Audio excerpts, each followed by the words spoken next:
एक दुखिया सेवक माँ जगत जननी आदि शक्ति भगवती माँ बिसहरी से जवाब करे, हे जगत जननी मैया, हे भगवती माँ,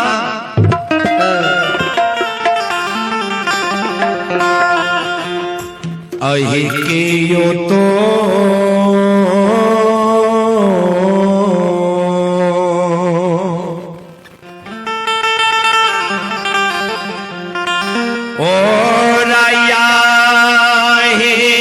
बिसहरी माँ,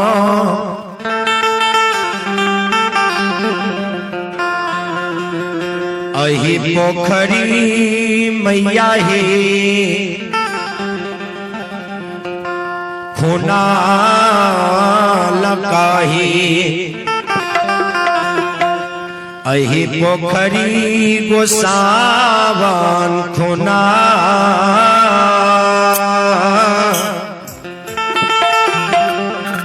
अलग से के यो ही तोरा,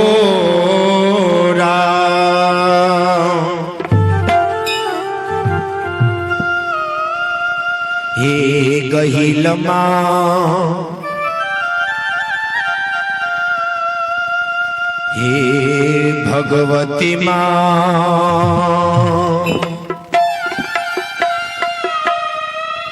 मोरे लता पोखरी के पास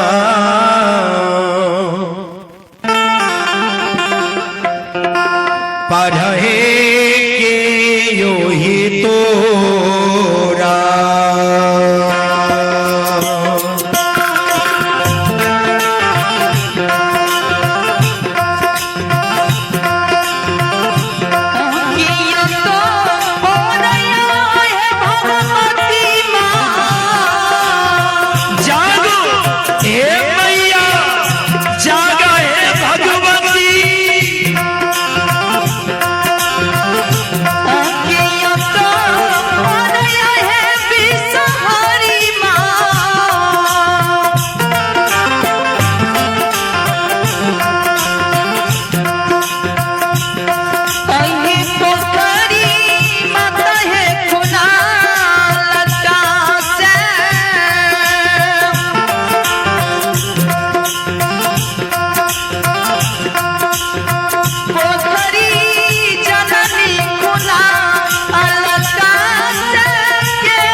बाबू भैया माँ बहन सब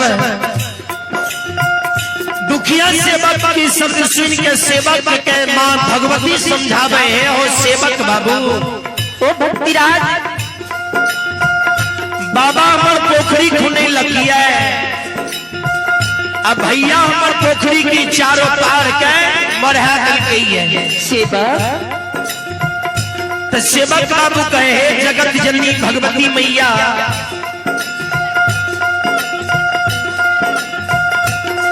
कथी लान की बाबा पोखरी खुने लगी है,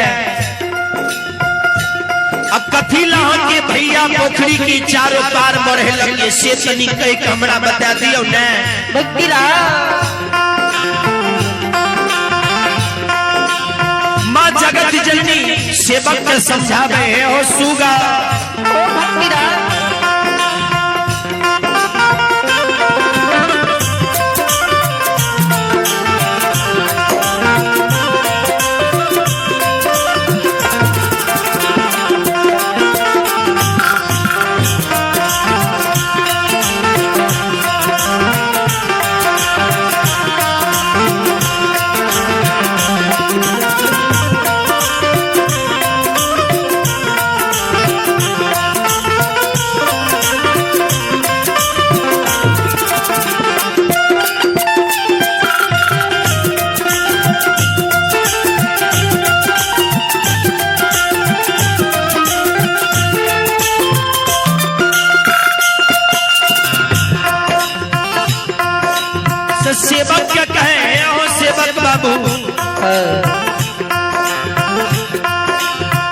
अहो या सलान करैले हो सेवा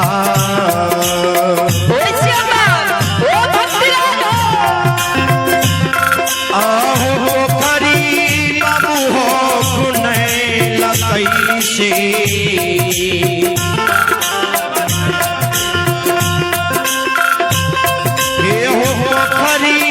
बाबू हो खुनाला कैसे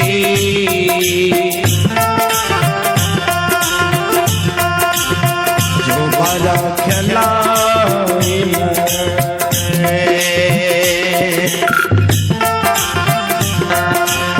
सेवा दुल्हनवा तोहन के पोखरी के पास पढ़ो झूमा खिलाई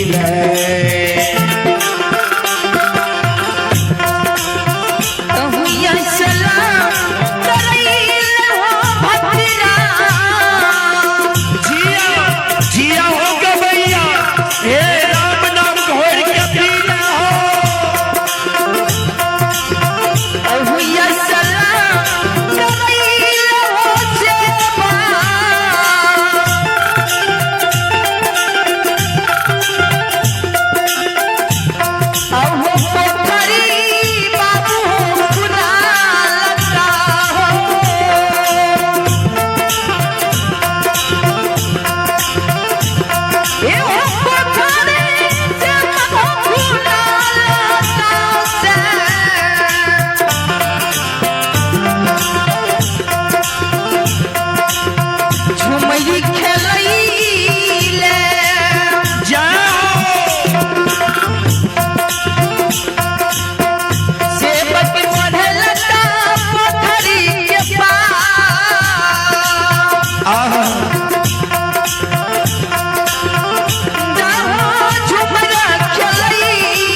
स्नान करे के लिए बाबा हमर पोखरी खुने लगिया है झूमर खेले ले भैया हमर पोखरी के चारों पार बढ़ा दी है। चले पुरस्कार की ओर आइए। सोशल मीडिया के द्वारा जो भी मेरा यह कार्यक्रम लाइव चल रहा है, जिसमें बहुत सारे श्रद्धालु श्रोता हमारे फेसबुक पेज एवं यूट्यूब चैनल के द्वारा देख रहे हैं, देश और विदेश या दिल्ली से मेरा कार्यक्रम देख रहे, बहुत बहुत धन्यवाद।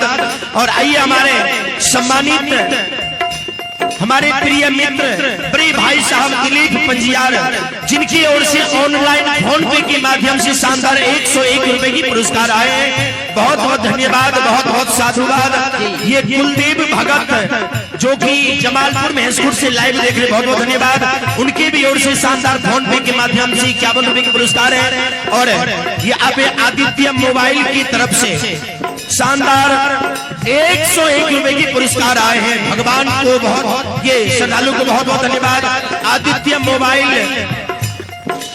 चांदनी चौक सहरसा की ओर से फोन पे के माध्यम से शानदार 101 रुपए की पुरस्कार है। रोशन कुमार जी इनके नाम है, प्रोप्राइटर रोशन कुमार जी, बहुत बहुत धन्यवाद आपको, बहुत बहुत साधुवाद। भगवान आपकी मनोकामना को पूर्ण करे, भगवान सभी दानी श्रद्धालु की मनोकामना को पूर्ण करे। जय हो दानी श्रद्धालु की, जय हो, जय हो।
सेवक का कहे जे स्नान करे ले बाबा हमर पोखरी खुने लगिया झूमर खेले ले भैया चारों पार मरा दिल कहिए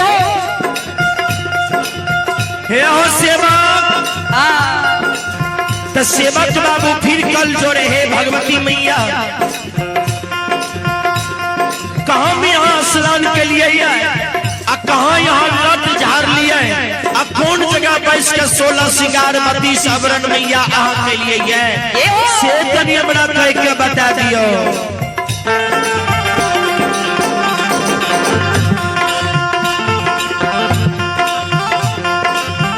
माँ जगत जननी कहे हो सेवक बाबू भक्तिराज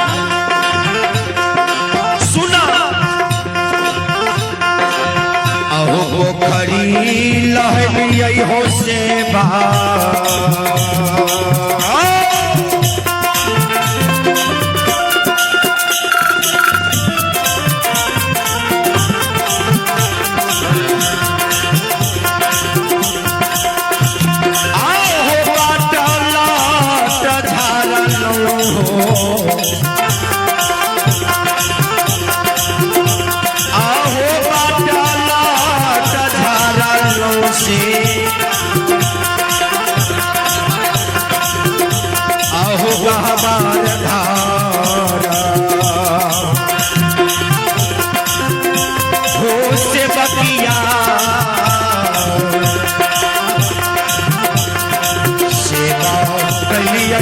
हो सिंगार रहो गहवार धारा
समझा दी छे अम्मा जगत जननी कहे अब 16 सिंगार मती सबरन क्या क्या डोली में बैठ जाए डोली के नीचे छोड़े धरती ऊपर आसमान बीचे बीच डोली के उड़ा दी छे ये हो जा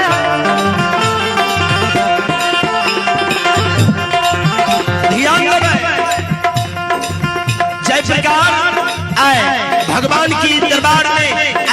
के सभा लागल छे आ सेवक के द्वार पर सेम वह प्रकार मां भगवती विषहरा दरबार आबि रहली है।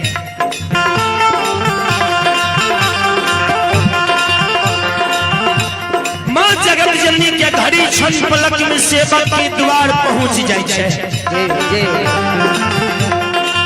मां जगत जननी मां विषहरा सेवक के द्वार पर आबि के डोली के विराजमान बैसा दे छे। सवाल लगावे हो सेवक सेवक